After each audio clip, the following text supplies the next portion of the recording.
Hyrule Castle, Link's house, the horse stable, Akkala Citadel, and Impa's house.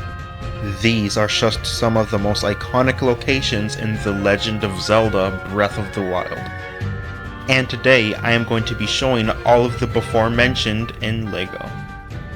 Hello everyone, I'm Hylian Brooks. For the past 5 years here on YouTube, I've dedicated myself to building everything from the Breath of the Wild universe in LEGO. I'm also a stop-motion animator with an ongoing series called Hyrule Champion. Speaking of which, I will be giving updates to all of my ongoing projects at the end of this video. With that introduction out of the way, allow me to show you these 5 iconic Legend of Zelda locations in LEGO.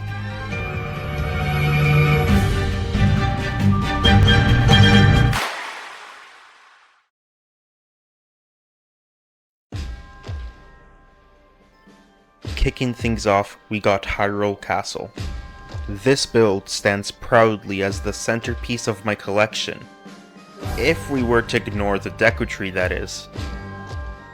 This Hyrule Castle had many different iterations before settling on a design inspired by Brick Gallery's original castle submission from LEGO Ideas. From the start, the goal of this castle was to have a detailed and accurate exterior with an open rear end to house different rooms from the game. Starting in the front, we are welcomed by the entrance of the Sanctum with a set of 4 towers connected by a jumper plate and a modified 2x2. Behind that, you can see 2 smaller towers with castle banners on the side. Moving up, there's the roof pointing outwards and the room where the throne would be.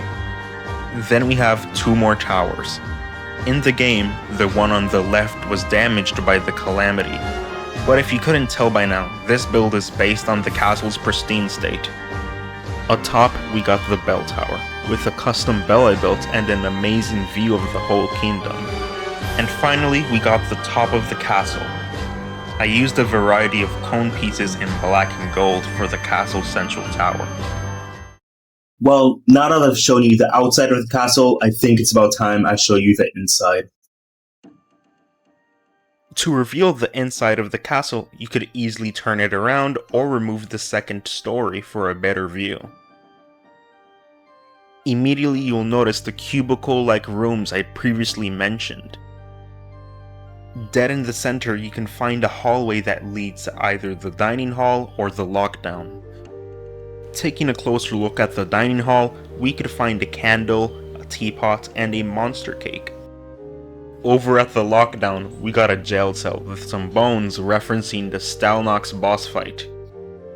Next to the lockdown is Zelda's room that has a giant bed and a desk with what I could only assume is her diary. In the opposite direction, we'll find the library with a letter and the iconic bookshelf.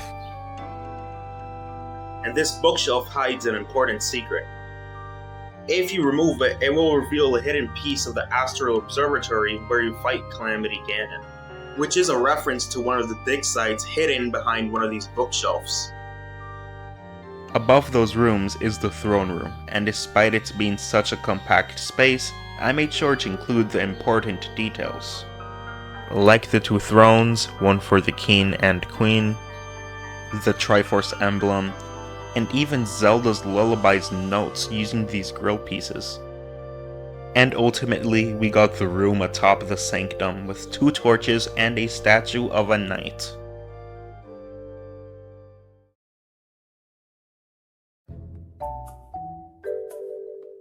Moving on, we got Link's house.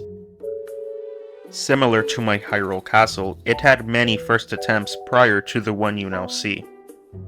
Link's house is built on a 10x20 plate with a healthy amount of green for the grass and a mix of grays for the rock work. Unlike many other builds of Link's house you may see online, I chose white for its main color rather than tan because I feel like it resembles more the one from the game. For the roof, I used 4x1 bricks at an angle with some masonry bricks for more detail. Now turning the build around, you'll see the house's super condensed interior. Okay, before you set off laughing, just know I tried my absolute best with this build, so please do not laugh. And I tried my best indeed. As per most of my large-scaled mocks, these are mainly set pieces for my animations, hence the lackluster interiors. Even so, we got an axe and a sword mounted on the wall, a table with a teacup, a flower, and a set of small stairs leading up to Link's bed. And since this is a build of Link's house, I feel it necessary to compare it with the Ocarina of Time version of Link's house from the 2-in-1 Deku Tree set. I think it's really nice. It shows the evolution of the Legend of Zelda, how Link's house in Twilight Princess, even in Ocarina of Time, started as like a little hut, and in Breath of the Wild we got a full-on house. Just like in Wind Waker and probably some other games as well. But with Link's house out of the way, it's time to move on to the horse stable. Next up is the horse stable. The stable was incredibly difficult to design because of its curved shape. To hold everything together, I used a round 4x4 corner brick, reinforced with jumper plates in the base and the stable's front stand. Moving to the right side, we could see the entrance using these arch pieces, and behind that there's a standard blank wall. On the opposite side, you will find the stable itself with a blue tarp and a hay rack. Unlike the game where a minimum of 3 horses can fit, this build only allows for 1 horse to comfortably fit. Above the stable, there is a windmill and a dark orange/nougat mix wrapped around the whole stable, representing the tapestry seen in game. And at the very top, you'll see the iconic horse head that resembles the horse god Melania. And of course, like all of my other builds, you could easily turn it around to reveal the inside. And inside you can find a bed that you can purchase or use a night pass, a table with the infamous rumor mill, and a 2x4 tile meant to represent some type of recipe. There's also these 2 lights connected by a beam. These beams actually weren't intended for the build. They were made as supports for the walls because they kept on falling during the building process. But in the end, it all worked out to my advantage. Following the horse stable is Akkala Citadel. When building the citadel, I faced many challenges. In Breath of the Wild, the citadel is explorable via a staircase leading up to a Sheikah Tower. However, if I were to build a staircase, the citadel will have to be 1-to-1 scale, and that's a challenge I am not up for. Ultimately, I settled on building its Age of Calamity counterpart using force perspective, with a giant front gate and a small Sheikah Tower as we go up. And for anyone wondering, yes, I do have a large-scale Sheikah Tower. Here it is next to the one I'm using on the Citadel, and yes, it is really cute. The hardest part to build were these walls. To save up some brick, I used 4x12 plates with tiles connected by some clips. And now for the inside. That's embarrassing to say the least. As mentioned, this build is based on the Age of Calamity version. The Citadel in the game is very empty, to be honest, and this room was inspired by... I'll pop the picture up on screen. Essentially, it's just a big hall, and yeah, there's not really much to add there. Same with this room on the 2nd floor. This was based on the room where you fight the Malice Guardian. Unfortunately, as you can see, it is 3 studs wide, and the colors from the rockwork from the outside is popping through. But I did add some details like this cannon, a bookshelf, a chair, and this like little desk.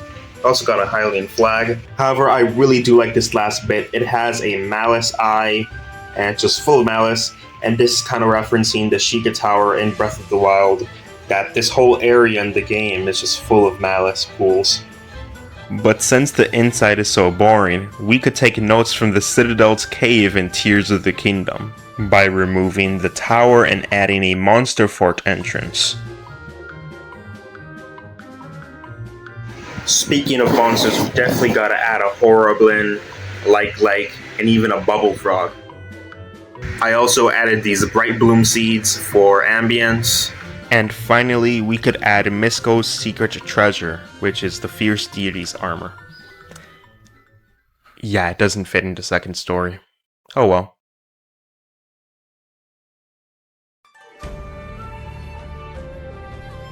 Finally, we got Impa's house, and this build is the reason I decided to make this video.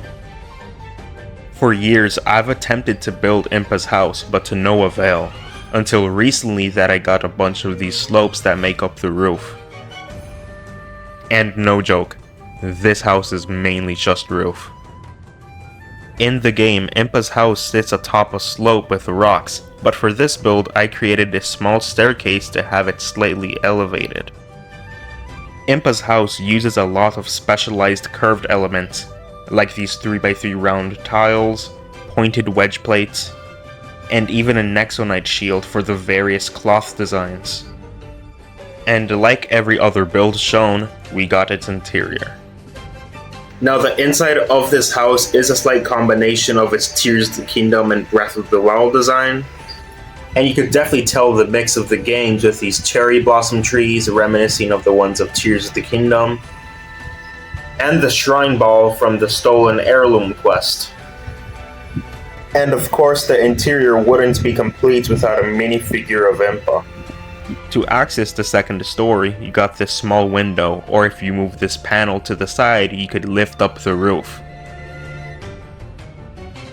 Here you'll find a drawer, a bed, and an awesome custom decal I made of the tapestry.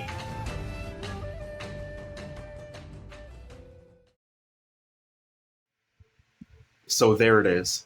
This video was a lot of fun, but if you check the timeline, you'll know that this is far from over.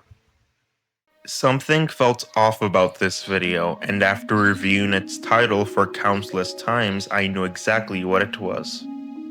There is one more location, far more iconic than any of the ones previously shown.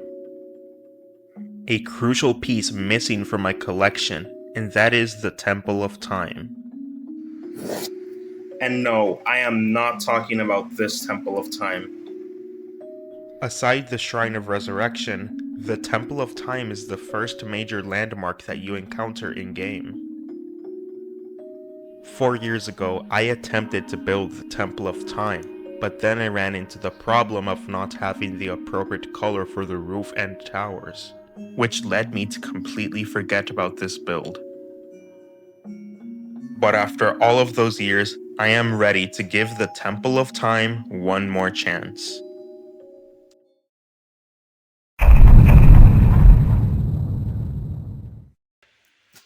Well, it's been 2 weeks and the pieces have finally arrived.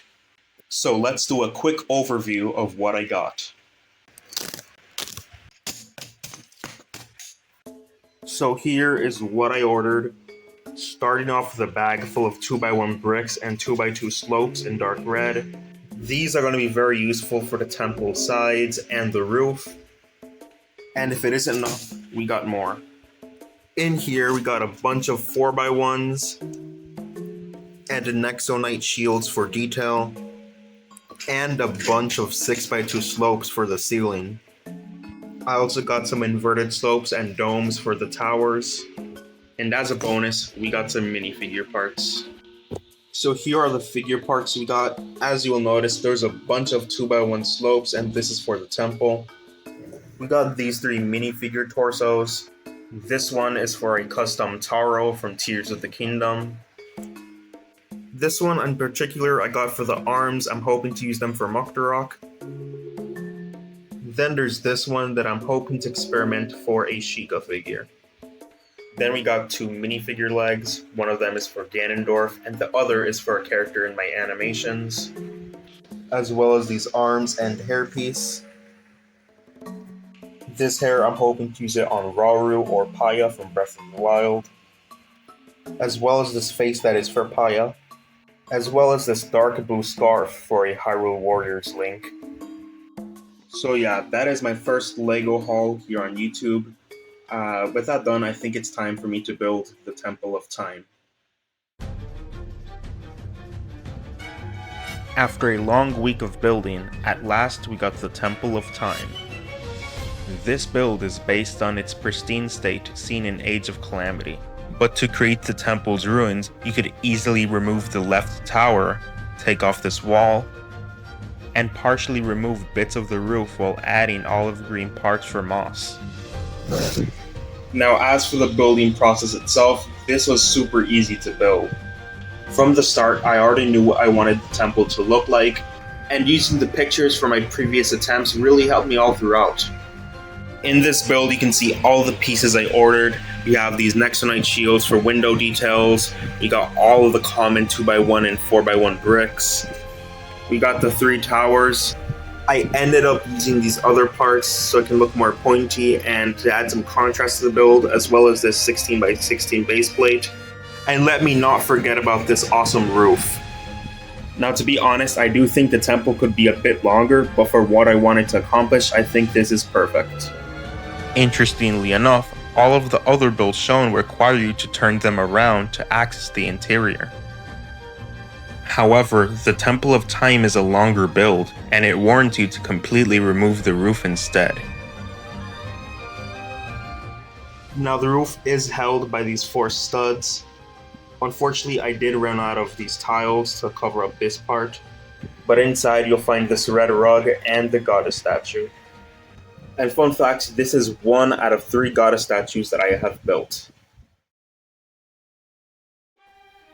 And there, not 5, but 6 iconic locations from The Legend of Zelda: Breath of the Wild. There are a couple other places like the 2 ancient tech labs, the sacred grounds, heck, even the 4 major settlements that I haven't properly built. So maybe, just maybe, we can make them in a future video. Guys, that is about everything I have for today. If you enjoyed, make sure to like this video, and if you want to see more videos like this, then subscribe, as it really helps me create bigger and greater projects. It's been a while since I thanked the Discord Knights for being members of the channel. Here are y'all's names, and thank you for being so supportive.